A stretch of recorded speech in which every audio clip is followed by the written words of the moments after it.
Voltamos então, pessoal, aqui com o nosso Espaço Heráclito, que hoje estabelece uma discussão a partir do aforismo dostoiévskiano fundamental. Se Deus não existe, tudo é permitido? Eu vinha discutindo aqui, ao fim do primeiro bloco, que existem concepções, para além aqui do catolicismo, da ortodoxia russa, greco-russa e do protestantismo, que concebem noções de reencarnação e sentido de justiça para além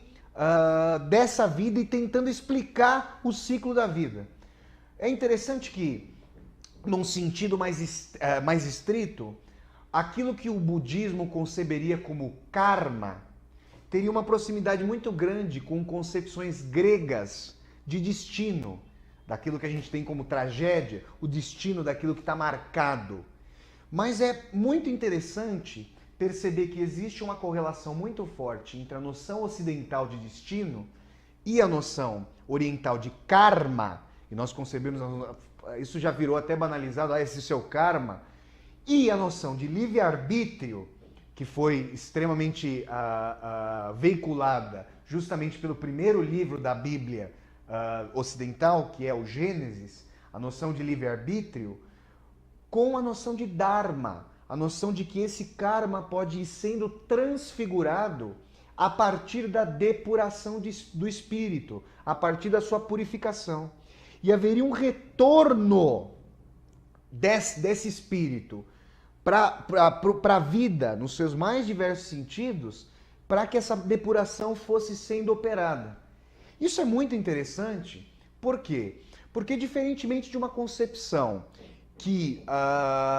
estritamente coloca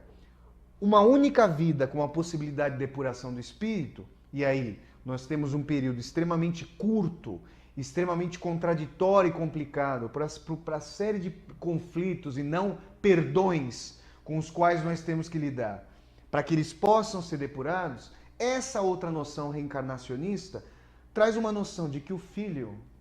pode ser pai, de que o pai pode ser mãe, de que o branco pode ser negro, de que o negro pode ser japonês, de que a universalidade se processa dentro das várias categorias históricas pelas quais são decantadas as relações humanas. Então o espírito faria uma transmigração na sua existência para que fosse sendo operada uma depuração e a justiça fosse se consolidando na trajetória do espírito. Isso é algo que eu quero desdobrar muito esse tópico de estudo, trazendo Dostoiévski. Eu falo desdobrar esse tópico de estudo na minha tese de doutorado, trazendo Dostoiévski em diálogo com um grande filósofo alemão, Friedrich Hegel, ali do século XIX, que influenciou, inclusive, o nosso querido Karl Marx, pai do socialismo ali. O Hegel está pensando na noção de cicatrização do espírito, sobre a noção de que o espírito poderia superar as suas feridas, poderia não apenas cicatrizá-las, mas retransfigurá-las, com a medida de que o sofrimento poderia ter uma noção dialética de superação pela dor. Não simplesmente com a noção de que a dor é algo totalmente condenável, mas no sentido de que, assim como o ouro é depurado com fogo, a dor poderia ser uma medida para buscar, a partir do torpor, a noção de superação. Isso traz uma série de discussões que nós poderemos fazer no futuro, aqui em futuros debates do Espaço Heráclito, mas para nós aqui interessa trazer também a noção fundamental do espiritismo. E é curioso que uma série de livros, eu já comentei isso aqui no nosso Espaço Heráclito, que falam sobre a história de Deus, por exemplo, uma história de Deus da grande estudiosa das religiões Karen Armstrong, que, se eu não me engano, é uma estudiosa inglesa das religiões, não falam sobre a grande transformação trazida pelo espiritismo. Porque, em meio a todas essas ramificações religiosas, me parece que o espiritismo tem um papel ecumênico de compreender os momentos de concepção teológico-existencial ao longo da história como momentos de construção de uma verdade do espírito, que não seria mais própria, autóctone de determinado credo, mas que seria universal e espraiada por todas as civilizações.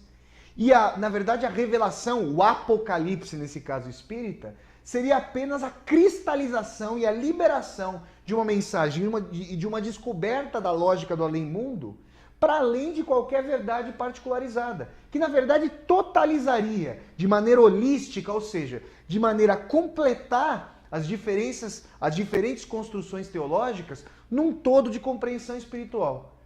O Espiritismo teria, então, uma noção de filosofia da história para compreender as diferentes concepções de Deus em meio a uma noção de Deus que se configura pela humanidade.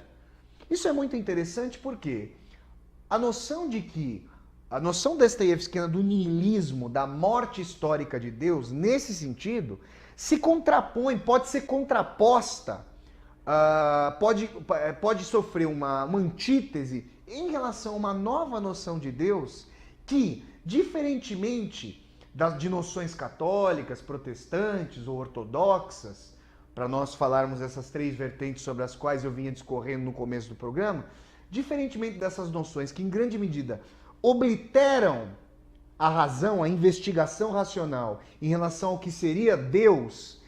que aceitam a noção de mistério e propugnam pela fé como veículo de relação com Deus, essa outra noção espírita, por exemplo, citando uma delas, mas existem uma série de outras concepções, essa concepção espírita continuaria o diálogo entre religião e razão, entre fé e conhecimento, entre ciência e consciência,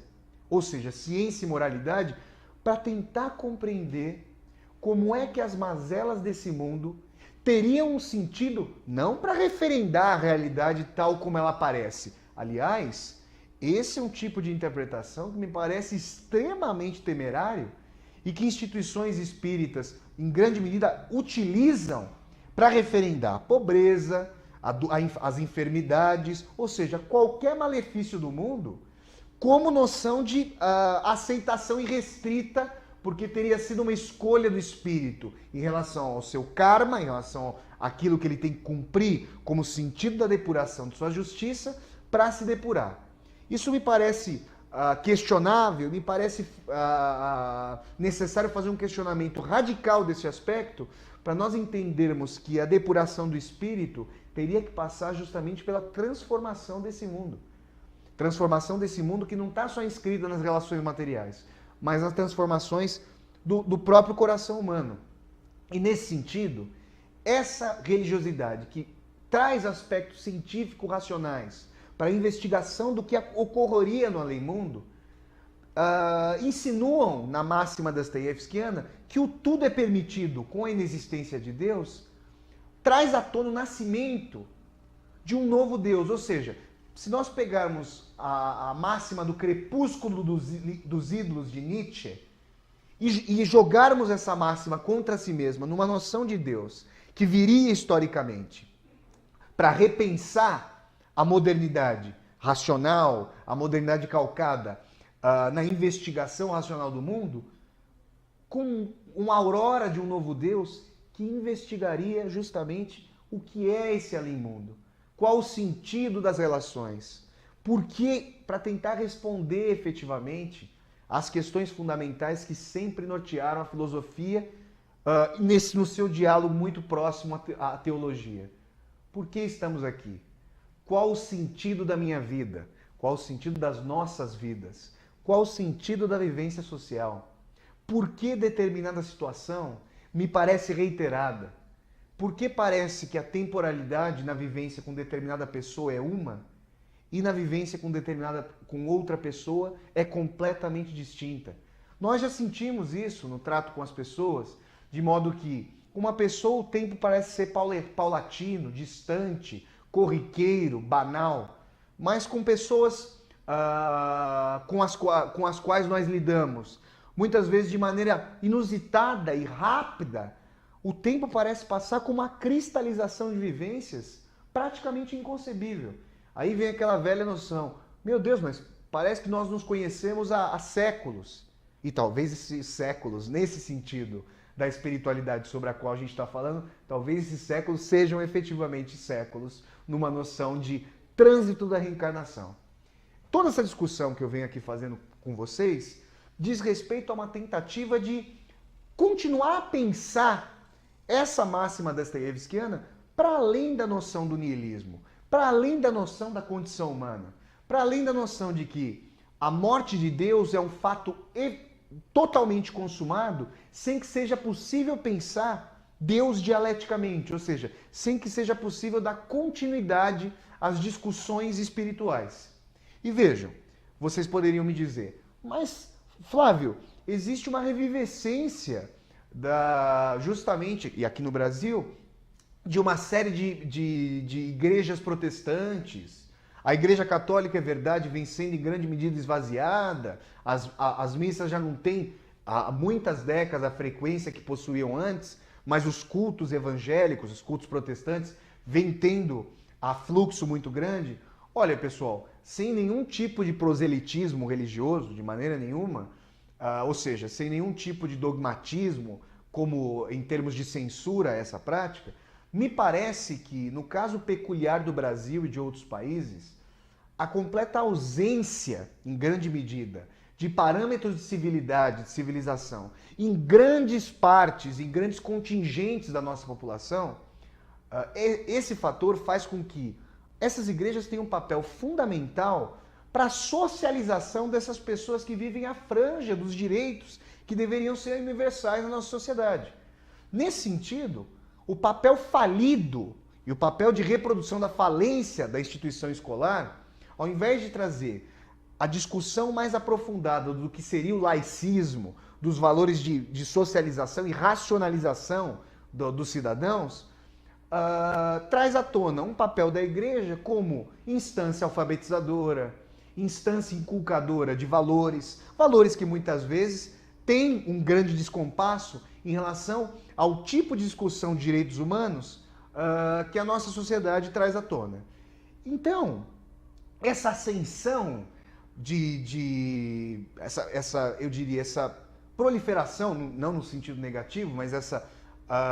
abundância de igrejas evangélicas dialoga também com uma noção de que a discussão racional, a discussão de formação, fica aquém, em grande medida, daquilo que se poderia colocar para um parâmetro de escolha efetiva do cidadão em relação à sua opção de mundo, a sua percepção de profundidade em relação aos dilemas humanos. Por quê? Porque falta escola, falta uma série de instituições do tecido social que façam com que esse cidadão caminhe em relação a uma noção de emancipação intelectual. E interessante perceber que países como Suécia, Noruega e Finlândia, que poderiam ser tidos, não, vamos conjugar o verbo aqui no futuro do pretérito, que podem ser tidos como países exemplo no sentido de socialização efetivamente positiva dos seus cidadãos em termos de escolaridade, apresentem um grande índice de ateísmo, um grande índice de distanciamento em relação às instituições religiosas, em relação à religião como algo institucionalizado. Isso é algo para ser posto, para ser questionado, não apenas com a noção culturalista de que o Brasil é forjado por um sincretismo religioso, de que a religiosidade tem um papel fundamental na construção do ethos do Brasil. Aqui eu trago uma discussão falando para vocês sobre o fato de que a reprodução da desigualdade e da falência da noção educacional traz no seu bojo a persistência de uma série de valores que guardam,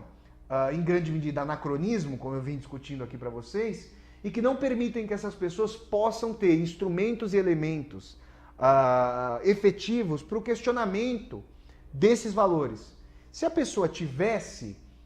efetiva formação para pôr em xeque racionalmente, com todo o aparato de construção filosófica, histórica, uma série de valores e construções de sociedades de 5.000 anos atrás, que são as sociedades bíblicas, por exemplo, do Velho Testamento, ou os valores colocados ali de há 2014 anos, na época do surgimento do Cristo, haveria uma série de contextualizações, uma série de reconfigurações daquilo que são as relações humanas e a reciprocidade dos valores em termos das conquistas fundamentais da modernidade, da noção fundamental de igualdade que a modernidade traz à tona. Então, o se Deus não existe, tudo é permitido, aqui no nosso espaço Heráclito de hoje, tem o sentido de pensar que o tudo é permitido permite a possibilidade de pensar Deus para além de sua morte, pensar a própria instância de Deus a partir de sua reencarnação histórica, a partir de um novo sentido que ela pudesse compreender em diálogo com as conquistas racionais. E é interessante nesse sentido, pessoal, perceber quanto as pesquisas em termos de cientificidade espírita, por exemplo, de cientificidade espiritual, são preteridas. Existem estudos seríssimos sobre transferência energética, sobre a atuação do passe, sobre casos de reencarnação que não ganham veiculação, eu diria, maciça, por uma série de jogos políticos também envolvendo as instâncias religiosas que querem ter o monopólio da interpretação do que seria o além-mundo. Tudo isso nos faz pensar que essa concepção do se Deus não existe, tudo é permitido, também se vincula à noção de que é permitido, inclusive, para esses tipos de, vamos chamar aqui, num sentido sociológico, empresas religiosas que competem entre si para a arregimentação de fiéis. Tudo isso é provocativo por um lado, mas interessante por outro, para nós pensarmos que não houve ainda uma síntese, se é que ela poderá ocorrer, mas aqui no sentido para nós pensarmos uma noção de grande narrativa, não houve ainda uma construção espiritual que de fato conseguisse congregar a humanidade para tornar cada uma das vozes das espiritualidades que vieram à tona nas diferentes civilizações um grande tecido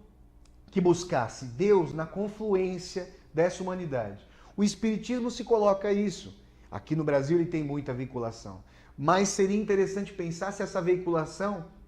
assim como ocorre nas práticas extremamente coisificadas de uma série de igrejas protestantes, da Igreja Católica e de outros cultos, seria interessante pensar se essas práticas espíritas também não vão se engessando para pensar a noção de justiça da reencarnação como reiteração desse mundo. Fica aqui então esse ponto. A gente vai trazer essa discussão novamente para o Espaço Heráclito em outras oportunidades, mas essa noção de se Deus não existe, tudo é permitido, a meu ver, pode dar uma série de novas discussões, ampliando o que seria a espiritualidade como sentido da história e e Deus como realização de justiça. Continuaremos esse debate em outras oportunidades, mas por hoje ficamos por aqui. Então, um grande abraço a todos vocês e até a próxima segunda com mais um Espaço Heráclito. Tchau, tchau, gente!